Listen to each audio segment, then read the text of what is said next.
పేదలకు 2 ఎకరాల సాగు భూమిని ఇవ్వాలి, పేదలకు 2 ఎకరాల సాగు భూమిని ఇవ్వాలి, పేదలకు 2 ఎకరాల సాగు భూమిని ఇవ్వాలి, పేదలకు ఇంటి స్థలాలు ఇవ్వాలి, పేదలకు ఇంటి స్థలాలు ఇవ్వాలి, పేదలకు ఇంటి స్థలాలు ఇవ్వాలి, పేదలకు ఇంటి స్థలాలు. ఉదయం భారత కమ్యూనిస్ట్ పార్టీ, ఉదయం భారత communist party, CPI CPI CPI ఉదయం భారత కమ్యూనిస్ట్ పార్టీ.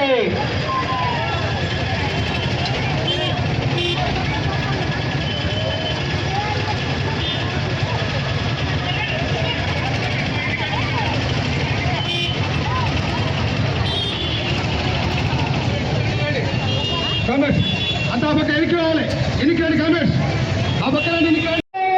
5 లక్షల రూపాయలు ఇంటి నిర్మాణానికి 5 లక్షల రూపాయలు అర్హులైన పేదలందరికీ 2 సెంట్లు ఇంటి స్థలాలు ఇవ్వాలి, అర్హులైన పేదలందరికీ 2 సెంట్ల స్థలాలు ఇవ్వాలి, అర్హులైన పేదలందరికీ సాగు భూములు ఇవ్వాలి, అర్హులైన పేదలందరికీ సాగు భూములు ఇవ్వాలి, అర్హులైన పేదలందరికీ 2 సెంట్లు ఇంటి స్థలాలు ఎన్నికల హామీలో భాగంగా 2 సెంట్లు ఇంటి స్థలాలు ఇవ్వాలి, కూటమి ప్రభుత్వం ఎన్నికల హామీలో భాగంగా 2 సెంట్లు ఇంటి స్థలాలు ఇవ్వాలి, కూటమి ప్రభుత్వం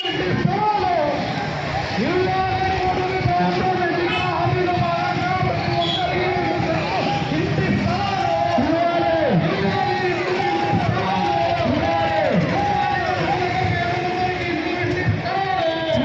ఓకే ఓకే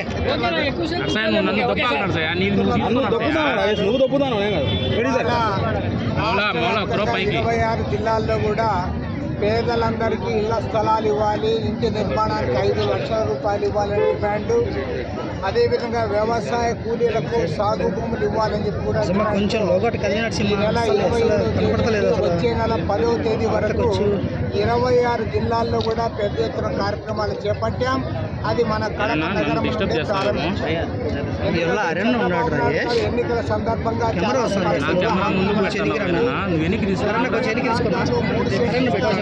పట్టణాల్లో నగరాల్లో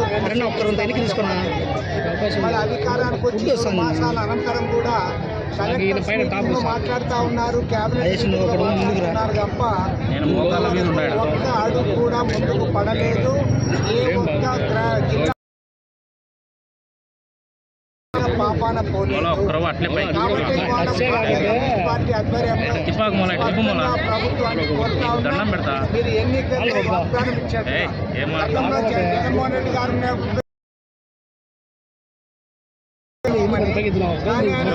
సెంటున్నర ఇచ్చాడు, కొన్ని చోట్ల ముందుకు పోతే రాజేష్ వాళ్ళకి ప్లేస్ ఎక్కడో వాళ్ళకి చూపలేదు. కాబట్టి ఏమంటే వాళ్ళ ప్రభుత్వాన్ని కోరుతున్నది ఏమంటే ఎన్నికల వాగ్దానం ఇచ్చినట్టుగా అందరికీ కూడా ఇవ్వాలి. ఈ 2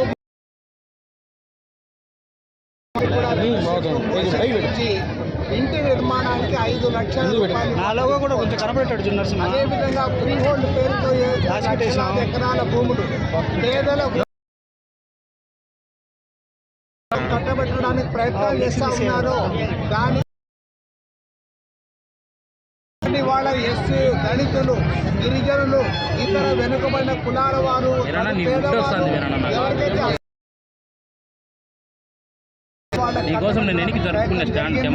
వాటన్నిటి కూడా మళ్ళీ పేదలకు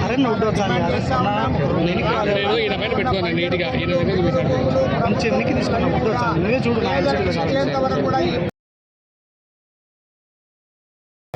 రాష్ట్ర వ్యాప్తంగా జరుగుతున్న ఈ కార్యక్రమంలో వేలాది మంది ప్రజలు ఇవాళ ముందుకు వస్తూ ఉన్నారు.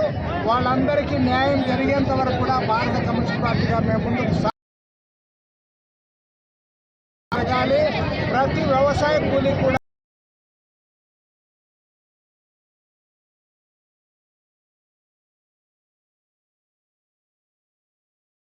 ఆ పేదవాళ్లను తొలగించడానికి రెవెన్యూ వాళ్ళు పోతా ఉన్నారు. మొన్ననే రెవెన్యూ మినిస్టర్ అరగాని సత్యప్రసాద్ గారిని కలిసి ఆయన చెప్పా, అయ్యా మంత్రి గారు మీరేమో అందరికి ఇళ్ల పట్టాలు ఇస్తామంటా ఉన్నారు, కానీ బడ్జెట్లో అక్కడ ఉన్న వాళ్ళు పోయి మళ్ళీ బెదిరిస్తా ఉన్నారని చెప్తే పాపం ఆయన రెవెన్యూ మంత్రి గారు మన కడప కలెక్టర్ గారికి నా ఎదురుగానే రాసినాడు. పైగా వాళ్ళ పిఎస్కి చెప్పాడు, కలెక్టర్ గారు దీనిపైన ఏం చర్య తీసుకున్నాడు వెంటనే నాకు తెలియజేయాలని కూడా రెవెన్యూ మంత్రి గారు చెప్పారు. కాబట్టి ఒకటి అడుగుతా ఉన్నా, వైఎస్ఆర్ గవర్నమెంట్ లోనూ మీరు బెదిరించారు, ల్యాండ్స్ అని ఆక్రమించుకున్నారు. మళ్ళీ మీరు ఇవాళ తెలుగుదేశం గవర్నమెంట్ వచ్చినాక అదే వాళ్ళే వచ్చి మళ్ళీ భయపెడతా ఉన్నారు. అధికారం వచ్చినా 3 నెలలు ఊరికే ఉన్నారు, మళ్ళీ అంతా అలంజలం అంతా చూస్తున్నారు, మళ్ళీ లోపల మాట్లాడుకున్నారు. అంటే తెలుగుదేశం గవర్నమెంట్ లో మీదే పెత్తనము, వైఎస్ఆర్ కాంగ్రెస్ గవర్నమెంట్ లో మీదే పెత్తనము, కాంగ్రెస్ గవర్నమెంట్ ఉన్నా మీదే పెత్తనము. మీరు చెప్పన్న పేదవాళ్ళకి దిక్కే లేదని నేను అడుగుతా ఉన్నా. కాబట్టి ఇవాళ ఎర్ర జెండా ఎత్తామంటే ఊరికనే ఎత్తలేదు. చంద్రబాబు గారు నేను చెప్తా ఉన్నా, ఈ రాష్ట్రంలో ప్రతి పేదవానికి ఇళ్ల స్థలం దక్కేంత వరకు ఎర్ర జెండా దించేది లేదు. జెండా ఎత్తనే ఉంటాం.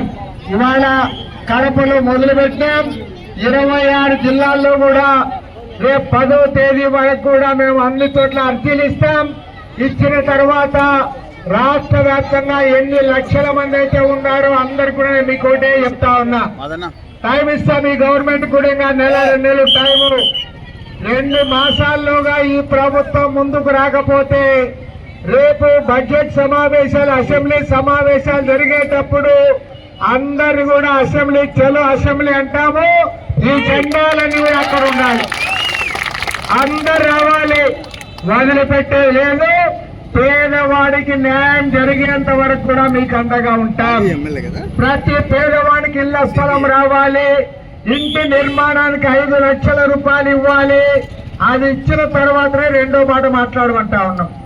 చంద్రబాబు నాయుడుకి ఏమంటే పాపము ఇవాళ ఈ కాలంలో కొద్దిగా వయసు పెరిగిపోయింది. అని ఏమో వయసు పెరిగిన మాట నిజమే కదా, కొద్దిగా అందరూ ఒప్పుకుంటున్నారు కదా.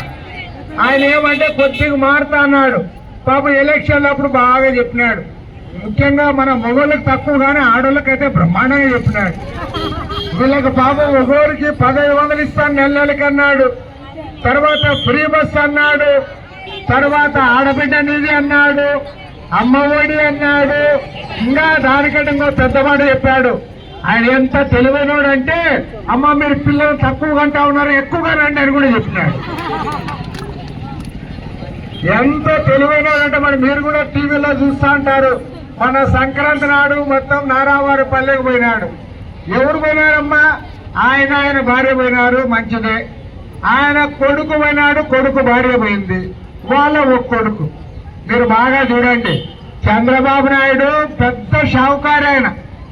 ఆయనకి ఎంతమంది అమ్మా పిల్లలు? ఎంతమంది అమ్మ? గట్టి అనడంలే, ఒక్కడే లోకేష్, ఒక్కడే ఆయన కొడుకు. పోన్లేమ్మల్లో ఆయన ఎక్కువ మంది పుట్టించుకోలేకపోయాడు. లోకేష్ ఎంతమంది అమ్మ పిల్లలు? లోకేష్ కూడా ఒక్కడే. 1000 కోట్ల రూపాయలు డబ్బులున్నాయి, పైగా నీ భార్య సంపాదిస్తా ఉంది, నీ కోడలు పాపం ఆమె కూడా బాగా కష్టపడి పని చేస్తుంది. 1000 కోట్ల రూపాయల ఆస్తులున్న మీకేమో ఒకే పిల్లోడు ఉండాలా? మేము మాత్రం పుణ్యానికి వచ్చిన ఊరికి కంటానే ఉండాలా? పేదలంటే అంత లెక్కలేదా నీకే? నేను అడుగుతా ఉన్నా. నువ్వు పైగా నువ్వు అధికారం వచ్చే వరకు మాట చెప్తావు, పేదలకు అది చేస్తా, ఇది చేస్తా, ఆడలకు ఇది చేస్తా, మగవాళ్ళకి ఇది చేస్తా, ఆడామగ కాని వాళ్ళకు కూడా ఏదో చేస్తారని చెప్తావు, అందరికి చెప్తావు. నువ్వు వచ్చిన తర్వాత 7 నెలలు అయింది. మొన్న కలెక్టర్ల మీటింగ్ లో మాట్లాడతాడు, ఇళ్ల స్థలాలు ఇస్తాను ఇయ్యాలా అని. ఒకరికి ఎవరికన్నా ఇచ్చావా? ఇవ్వడంలే. అంత పెద్దల పక్క చూస్తా ఉన్నాం. కాబట్టి చెప్తా ఉన్నాం, చంద్రబాబు నాయుడు గారు